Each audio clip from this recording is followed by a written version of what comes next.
মা বাবা সন্তানকে ভালোবাসবেন, এটাই স্বাভাবিক। কিন্তু অতিরিক্ত ভালোবাসা অনেক সময় সন্তানের ক্ষতির কারণও হয়। সন্তানের সব কথা মানা অথবা সব জেদ পূরণ করলে ভবিষ্যতে তাকে আয়ত্তে আনা কষ্টকর হয়ে দাঁড়ায়। তাই সন্তানের কিছু ইচ্ছা বা শখ এড়িয়ে যাওয়াও ভালো। মনে রাখবেন, অতিরিক্ত সকল কিছুই খারাপ। অতি আদরে সন্তানকে নষ্ট করবেন না।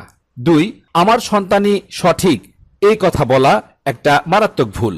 সন্তান সম্পর্কে কোনো নেতিবাচক কথা শুনতে চান না মা বাবা। তারা মনে করেন তাদের সন্তান কোনো ভুল করতে পারে না। এতে সন্তানও হয়তো ভাবতে পারে তারা যে কাজ করেছে সেটি মা বাবার কাছে কোনো ভুল নয়। কিন্তু মনে রাখতে হবে, আপনার সন্তান ছোট মানুষ, সে ভুল করতেই পারে। তাই এসব ভুল এড়িয়ে না গিয়ে সন্তানকে বোঝানোর চেষ্টা করুন কোনটা ভুল আর কোনটা সঠিক। 3, শিশুদের মাঝে নিজের ছায়া দেখা, এটাও একটি ভুল। অনেক সময় মা বাবা তাদের সন্তানের জীবন নিজের মতো করে